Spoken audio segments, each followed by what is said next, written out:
Welcome back, everyone. Ready for another deep dive? Always ready to explore. Awesome. Well, today we're tackling a topic that's been debated for centuries, the relationship between science and religion. Ah, yes. Two worlds that often seem at odds. Exactly. But here's the twist. Our source material isn't some ancient theological text or a dense scientific journal. Oh, what is it then? We're diving into the blog of Jon Rasmussen, a scientist and a practicing shaman. Wow, now that's a unique combination. A scientist shaman. Yeah, talk about breaking down boundaries. His blog is fascinating. It grapples with some big questions like, can science and religion actually coexist? And can we use religious practices for good, both individually and for society as a whole? Right. And what are some common pitfalls we need to watch out for? I'll admit I was skeptical at first. Really? Yeah, but then Rasmussen starts talking about how he came to believe in Jesus as his personal savior through scientific experimentation. Oh, wow. And through personal experiences. He even talks about having near-death experiences. Intriguing. So he's not just taking things on faith, but actively seeking evidence and understanding. He even calls himself a reluctant Christian, which I find fascinating. Yeah, and his background is equally interesting. He grew up Catholic, explored a bunch of other religions. And eventually found his way to shamanism. Exactly. And shamanism really emphasizes direct experience and connecting with the spiritual realm, right? Absolutely. So he's not coming at this from a purely theological or secular viewpoint. It's this really cool blend of science, shamanism, and personal experience. That's what makes his perspective so unique. Okay, that makes a lot of sense. So how does this all tie into his views on religion itself? Well, one of his central arguments is about the inherent power of myth and ritual, especially within religion. He talks about something called the mythic layer of nature. The mythic layer, that sounds pretty esoteric. It does, but it boils down to this. Mm-hmm. There's this subconscious realm we can tap into through these practices. Like in shamanic traditions, they often talk about courting their lineage or their non-physical team for support.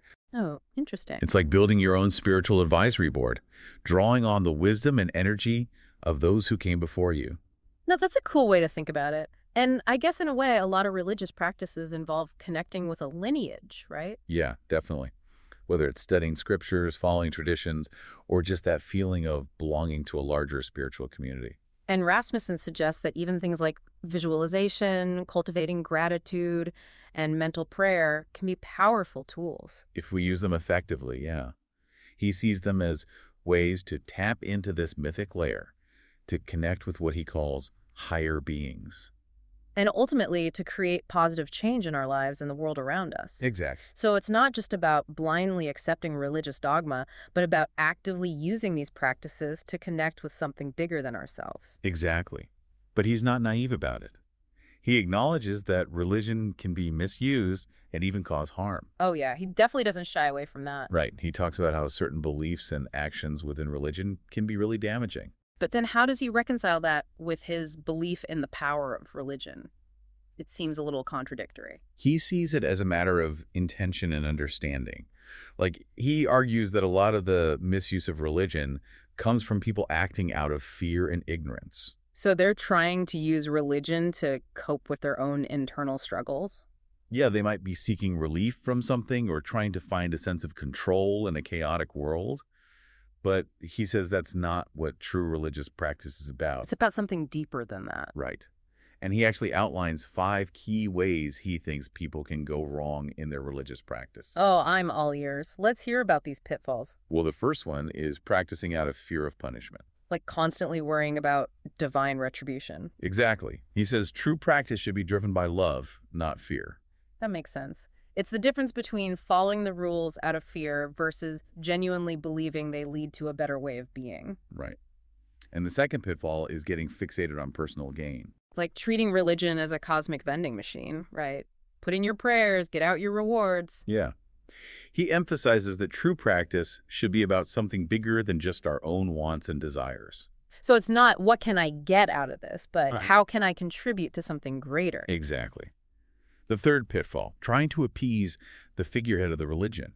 Like, it's not about groveling or trying to earn favor. So it's recognizing that our connection to the divine is direct and unconditional. Yes. And that brings us to the fourth pitfall, appeasing the institution or its leaders. It's like, don't confuse the messengers with the message itself. Precisely. especially today when we see institutions losing sight of their original values. Yeah, that's a really important point. And finally, the fifth pitfall is replacing genuine human decency with just going through the motions of religious practice. Like thinking that attending services or performing rituals makes you a good person, even if your actions don't reflect that. It's like checking off a box instead of truly embodying those principles of compassion and kindness. It's about walking the walk, not just talking the talk. Exactly. And Rasmussen argues that all these pitfalls point to a deeper issue.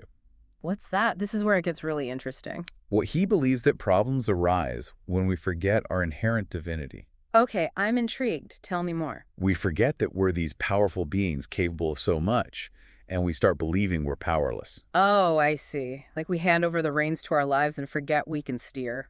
Exactly. We lose sight of our own capacity to create and end up looking for external validation. And that's where those five pitfalls come in, right? Right. They're not about bashing religion itself, but rather about identifying those tendencies that can lead us astray in any belief system. So, to recap, the first one is letting fear of punishment drive your actions. Okay, yeah. It's like we're only behaving because we're scared of getting in trouble, not because we understand the inherent value of doing good. Exactly. Rasmussen argues that true religious practice should flow from a place of love, not a fear of divine retribution. That makes a lot of sense. It's about shifting that internal motivation, right? Absolutely. And that leads us to the second pitfall, which is getting fixated on personal gain. It's like approaching spirituality as a transaction, expecting specific rewards for our good deeds. Ah, the cosmic vending machine mentality. Exactly. But true fulfillment comes from contributing to something larger than ourselves, not just accumulating personal benefits. It's like those studies about experiences versus possessions, right? Like people who focus on experiences and connection often report higher levels of happiness. Exactly. It's about the journey and the impact, not just about collecting rewards.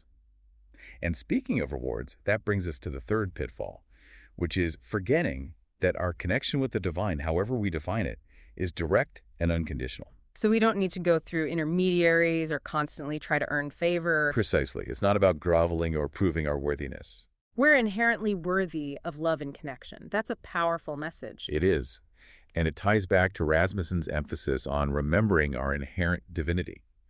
Now, the fourth pitfall he highlights is mistaking the messengers for the message. So not blindly following institutions or leaders without questioning their actions and motivations. Right. It's crucial to remember that human fallibility can exist even within spiritual contexts. That's especially important in today's world, where we've seen so many examples of institutions straying from their original values. Absolutely.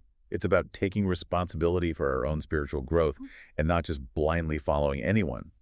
And finally, the fifth pitfall Rasmussen points out is replacing genuine human decency with just checking off a list of religious practices. Right, like thinking that just because you go to services or perform rituals, that automatically makes you a good person. Exactly. Actions speak louder than words. It's about embodying those core values of compassion and kindness in every aspect of our lives.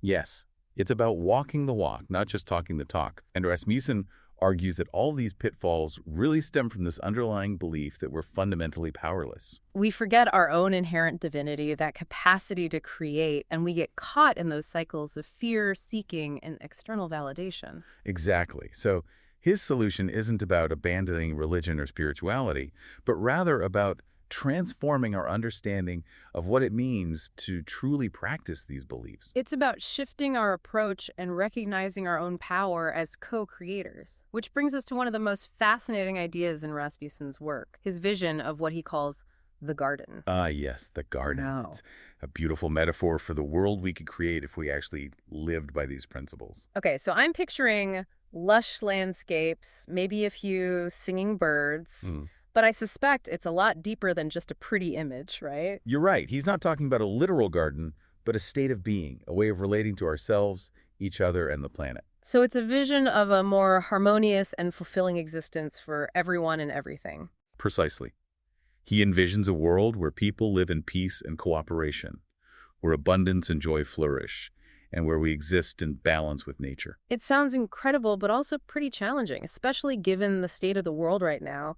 Like, where do we even begin to create something like that? Well, that's where the concept of co-creation comes in. Rasmussen believes that the garden doesn't magically appear.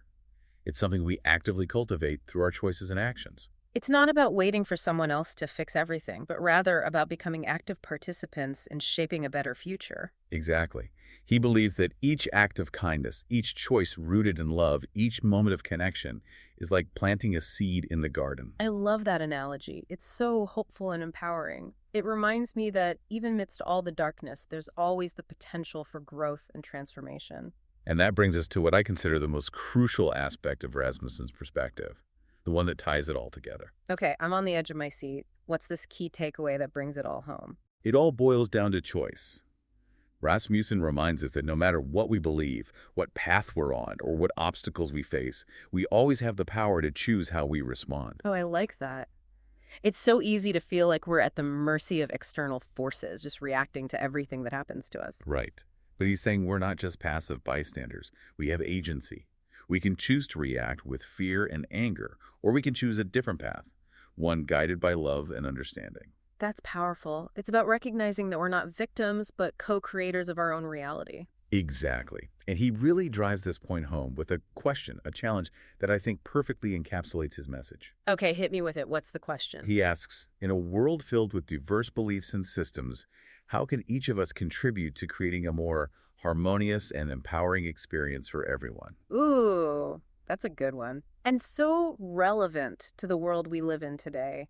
It's not about forcing everyone to think the same way, but about finding ways to bridge those differences and work together. Absolutely. It's a call to move beyond those divisions and really embrace our shared humanity. We're all connected after all. This has been an incredible deep dive. John Rasmussen's perspective is so unique, blending science, shamanism, and personal experience in such a compelling way. I agree. He doesn't shy away from those tough questions, and he really encourages us to think critically about our own power and our responsibility in creating a better world.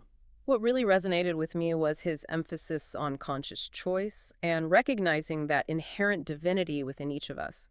It's a call to step into our potential as co-creators. Beautifully said. And on that note, I think it's time to wrap up this deep dive. A huge thank you to John Rasmussen for sharing his wisdom with us, and to all of you for joining us on this journey. We hope you found it insightful and inspiring. And remember, you have the power to choose, to create, and to make a difference in the world. Until next time, keep exploring, keep questioning, and keep diving deep.